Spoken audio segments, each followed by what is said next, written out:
It is the 4th hour after sunset in Athens, and in a garden behind a private house near the well of a wealthy citizen, a man with the shoulders of a laborer is bent over a wax tablet, writing by the light of a single oil lamp because he cannot afford papyrus. His hands are cracked from hauling water and turning millstones for the better part of the night that has just ended, and there is still grit beneath his nails from the barley he ground for a woman who paid him 2 obols. Tomorrow the archons will summon him before the court of the Areopagus and demand that he explain, under oath, how a man with no visible means of income has been feeding himself for the past several years in the city of Athens. He will go. He will stand before the magistrates, and he will bring, as his witnesses, the gardener, whose beds he waters before dawn, and the woman whose flour he grinds at night.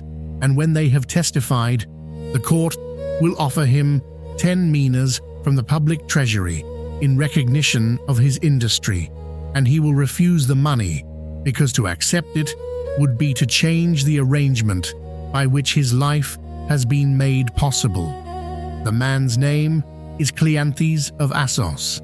He is, at this hour, the 2nd head of the Stoic school, successor to Zeno of Citium, and the teacher who will one day instruct Chrysippus, without whom, as the ancients said, there would have been no Stoa. He is also, by trade and by daily practice, a water drawer. The Greeks called him Phreanthles, the well man, because that is what he was. The principle we will consider tonight is one the tradition has almost entirely mislaid.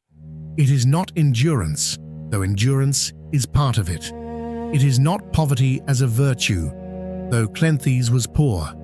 It is something more precise and stranger, and it has to do with the price a person pays in hours and in muscle for the right to think. Let us name it plainly. Labor is the price of the contemplative life, not a metaphorical labor, not the labor of study itself, the labor of the body performed for wages at hours when other men sleep, so that the hours of daylight may be given to philosophy without debt, without patronage, and without the corruption that comes from being fed by another man's hand. This is the principle Cleanthes lived. He did not write about it at great length because he did not consider it remarkable. He considered it the obvious arrangement. If a man wishes to spend his days in the school of Zeno, listening to lectures on physics and ethics and the nature of the logos, then a man must eat. And if a man will not be a burden, and will not be a client, and will not be a flatterer, then a man must work. It follows. The wise man knows what follows from what. Diogenes Laertius, writing centuries later in his Lives of the Eminent Philosophers, preserves the outline for us. Cleanthes came to Athens with 4 drachmas in his purse. He attached himself first to Crates the Cynic, and then to Zeno, and he remained with Zeno for 19 years as a student. During all of those 19 years, he supported himself by drawing water from wells for gardeners at night, and by grinding grain for a woman in the small hours before dawn. He slept, we are told, very little. He wrote his notes on shards of pottery and on the shoulder blades of oxen, because he had no money for writing materials. Consider what this arrangement actually was. Cleanthes did not work in order to become a philosopher later when he had saved enough.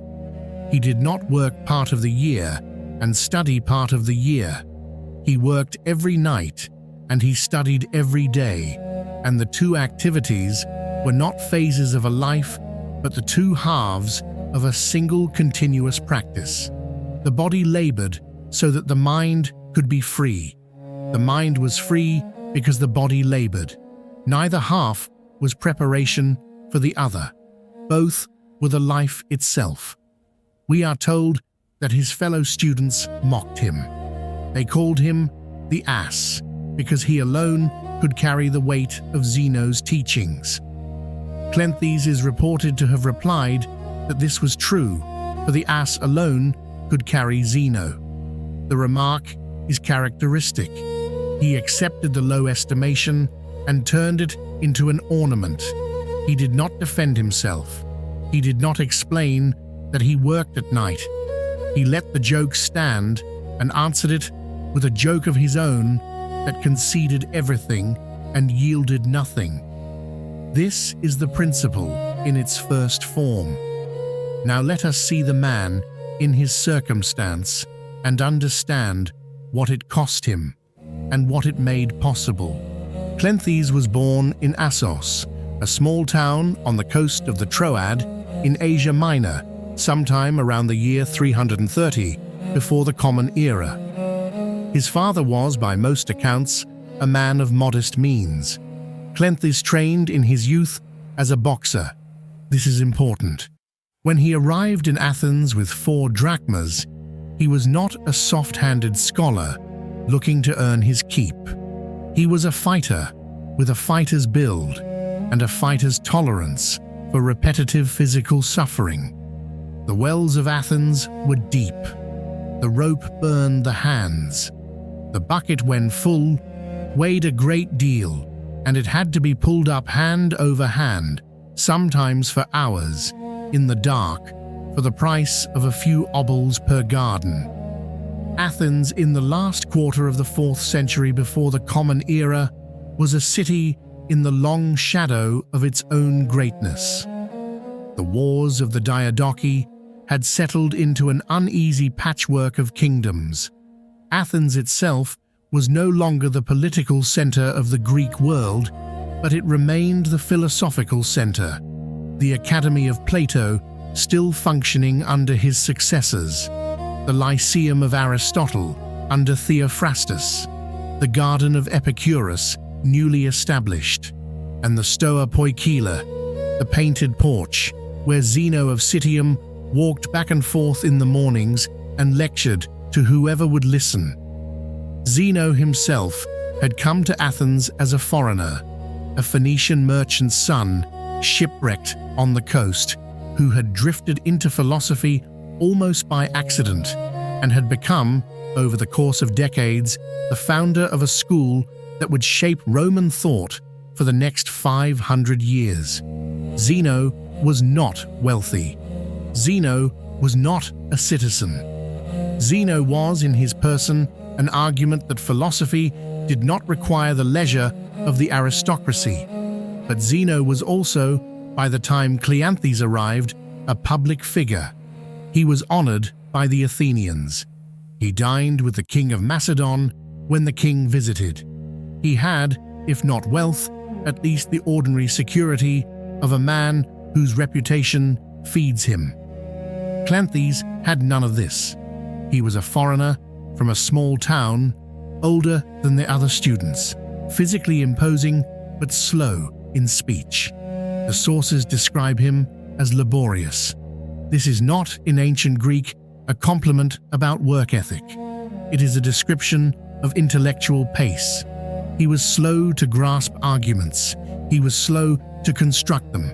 He was, in the technical sense, a plodder.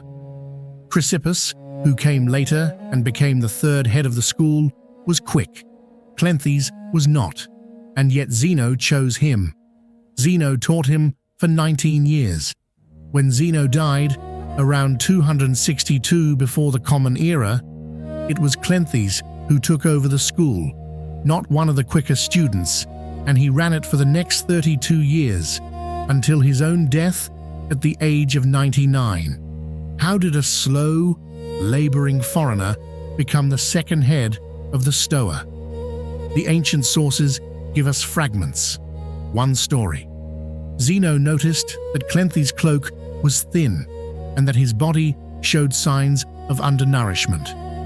Zeno suspected that his student was being poorly used by whoever employed him. He arranged, without telling Cleanthes, for the man to be asked to prove how he earned his bread. This is the scene of the cold open. The magistrates summoned him.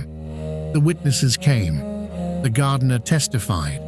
The woman with the mill testified.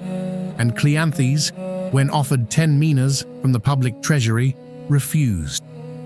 Zeno, when he heard of the refusal, is said to have been pleased. His student had passed a test he did not know he was taking. Another story.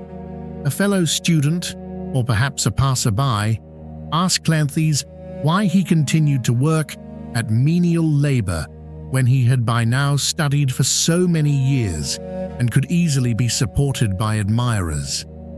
Cleanthes is said to have replied that he worked so that he might continue to study. That is, the labor was not something he did in order to eventually stop doing it. The labor was the condition of the studying. If he stopped working, he would have to accept patronage, and if he accepted patronage, he would no longer be studying philosophy. He would be performing it for whoever fed him. We must sit with this for a moment. Cleanthes did not consider labor a hardship to be endured until philosophy could be pursued without it. He considered labor the guarantor of philosophy's honesty. A philosopher who eats at another man's table teaches what that man wishes to hear. A philosopher who draws water for wages teaches what he himself has come to know. The difference is not one of degree, it is one of kind. There is a further detail that the sources preserve, almost as an aside. Cleanthes, we are told, was extremely thrifty in his personal habits. He wore the same cloak year after year. He ate simply. He did not travel. He did not attend banquets. He did not, as far as we can tell, own any significant property. When he took over the Stoa after Zeno's death, he did not use the position to enrich himself. He continued into his 60s and 70s and 80s to live as he had lived as a student. There is a story that in his old age, when he had already been head of the school for many years, a physician ordered him to fast for 2 days to cure some ailment. He fasted. The ailment passed. The physician told him he could resume eating. Cleanthes refused. Since he had, he said, already come so close to death, he might as well continue the journey.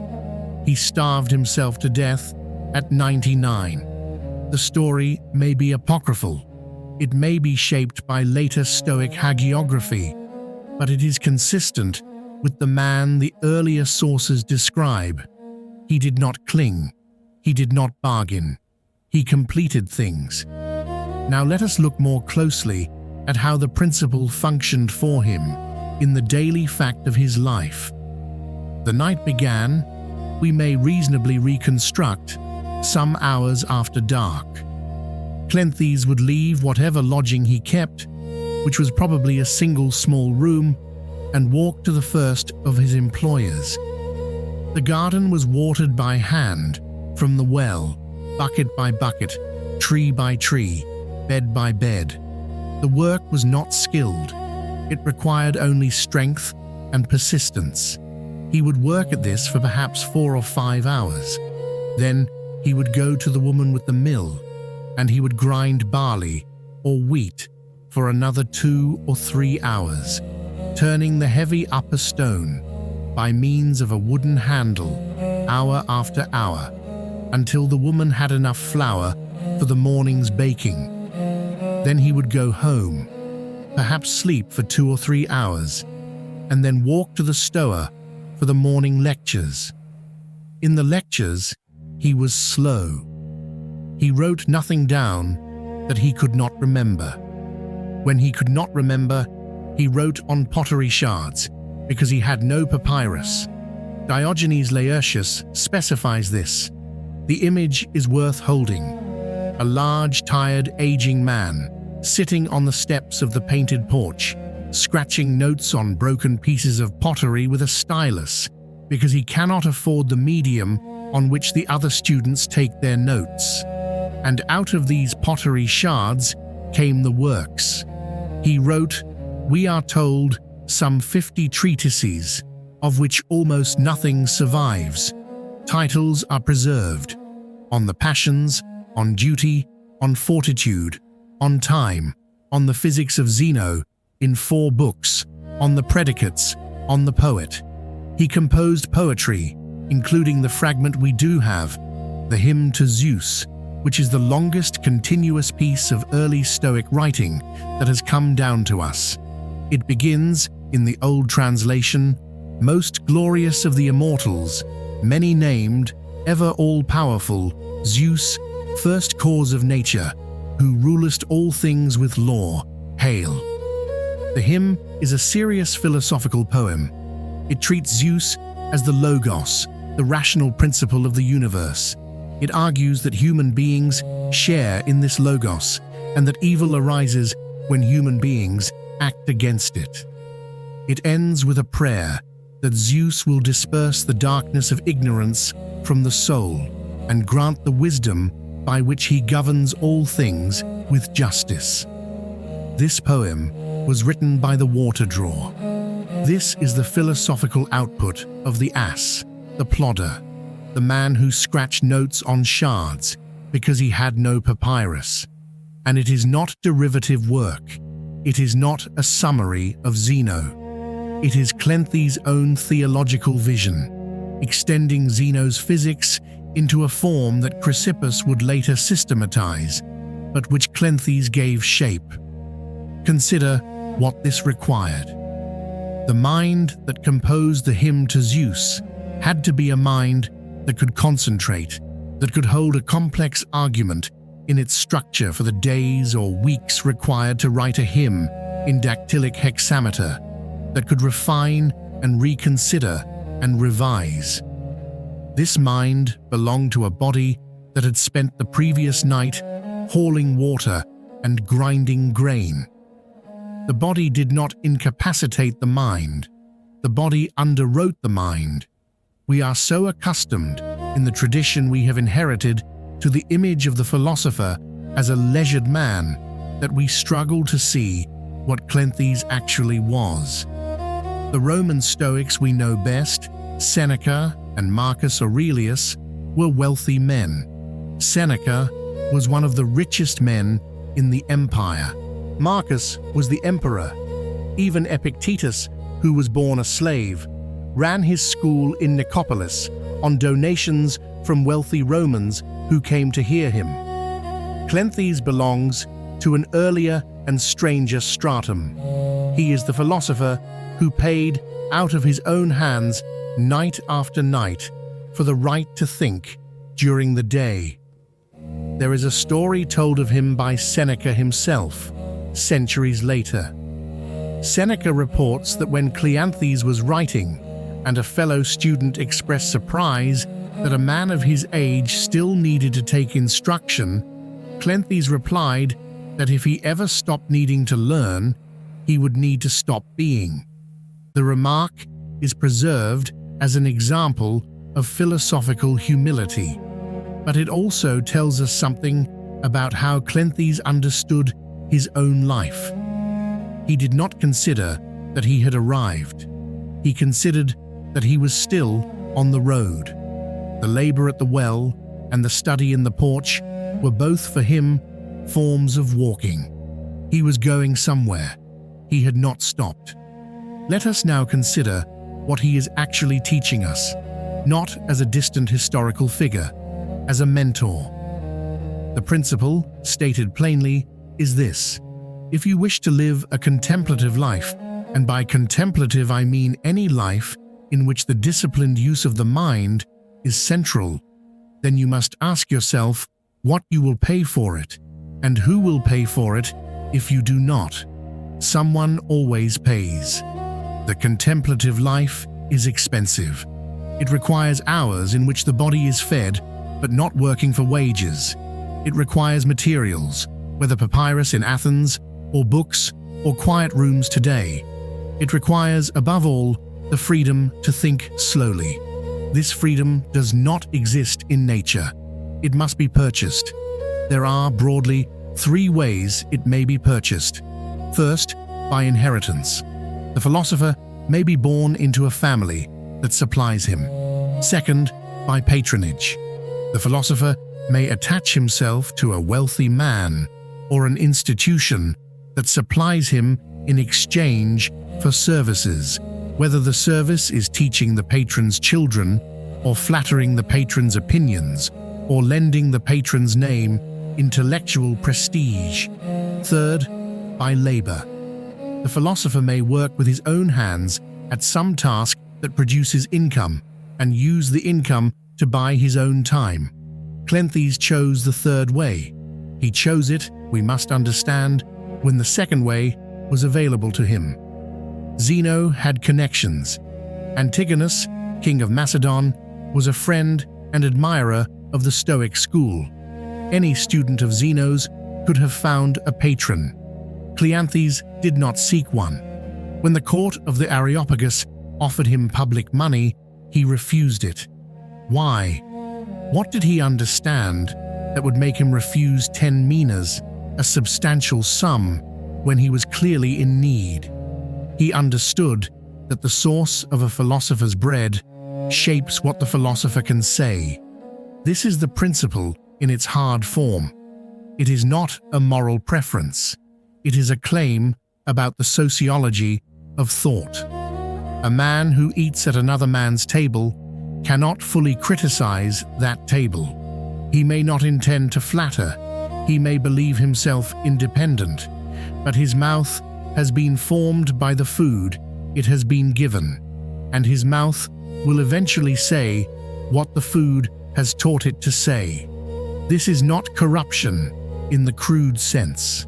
It is corruption in the structural sense. It happens without the philosopher noticing, and it happens most reliably to philosophers who are certain it will not happen to them. Cleanthes did not trust himself to be an exception. He assumed he was ordinary. He assumed that if he ate at Antigonus's table, he would in time say things pleasing to Antigonus, and so he chose not to eat at Antigonus's table. He drew water instead. This is the lesson. Notice what it does not say. It does not say that patronage is wicked, or that all philosophers who accept it are compromised, or that inheritance is shameful. It says something more limited and more useful. It says that if you want to know whether your thinking is your own, look at who feeds you, and ask whether you could say what you actually think if that source of food were withdrawn. If the answer is no, then what you think is partly, and perhaps entirely, what your feeders think. This may be acceptable to you. It may be unavoidable, but you should know it.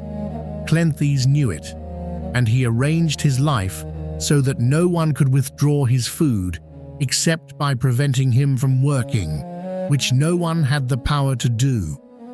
There is a further dimension to the principle that deserves attention. The labor Cleanthes performed was not intellectually engaging. Drawing water is not stimulating. Grinding grain is not stimulating. These are repetitive physical tasks that occupy the body while leaving the mind almost entirely free. This is important. Some kinds of work absorb the whole person. A physician cannot think about metaphysics while diagnosing a patient. A litigator cannot compose a hymn while arguing a case, but a water drawer can think about anything he wishes while his arms do the work they have done 10,000 times before. Cleanthes chose work that occupied his body and freed his mind. He did not choose work that required his mind and left his body idle. He worked so that he could think. He did not work in a way that prevented him from thinking. This is a distinction the modern reader will find worth considering. And there is one more element. The labor was regular. every night, not seasonal, not occasional, not when funds ran low. The labor was the frame within which the philosophy took place. It was not an emergency measure. It was the structure of the life. Cleanthes did not think of himself as a philosopher who happened to be working temporarily. He thought of himself as a man whose life had two halves, both permanent, both necessary, neither exchangeable for the other. The principle, then, in its full form. Labor is not the enemy of the contemplative life. Labor honestly performed at hours when it does not interfere with study, in tasks that occupy the body without capturing the mind, is the guarantor of the contemplative life. It buys the time. It buys the freedom to say what one thinks. It buys, in the deepest sense, the possibility of philosophy at all. The philosopher who forgets this comes, in time, to speak for his feeders. The philosopher who remembers it may speak for himself. Let us close. You may have noticed, listening to this account, that the arrangement Cleanthes made is not one many of us could imitate directly.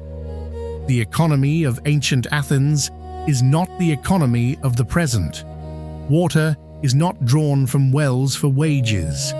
Grain is not ground at night by hand. The specific labors he performed are not available, but the structure of the arrangement is available. And it is this structure, not the specific labors, that is the teaching. The structure is a question. It is the question Cleanthes would put to you if he were sitting across from you at this hour. What do you pay out of your own hands for the thinking you do? What have you arranged in the actual daily fact of your life so that the hours you give to reflection are hours no one else has bought? If you cannot answer, that is not a failure. Most people cannot answer. Most people have never asked. The question is only useful if it is asked honestly, which means it is asked without the immediate reflex to defend whatever arrangement one has fallen into by accident. Cleanthes did not answer this question once and then move on. He answered it every night for 19 years as a student and for another 32 years as head of the school. The answer was in his hands. It was in the calluses. It was in the shards of pottery on which he wrote what he could not otherwise afford to preserve. The question I leave you with is not what work you should take up. That is not for me to say, and not for Cleanthes to say. The question is smaller and more exact. If the source that feeds you were to ask you to say something you did not believe, could you refuse? If you could refuse, then you are, in the sense Cleanthes meant, a free man, and your philosophy is your own. If you could not refuse, then you already know what work remains. Cleanthes lived to be 99. He wrote the hymn to Zeus on pottery shards. He refused 10 minas from the Athenian treasury. He was called the ass because he alone could carry Zeno. He was called Phreantles because he drew water from wells at night. He did not consider any of this remarkable. He considered it the obvious arrangement. May you find in your own life an arrangement as obvious and as your own.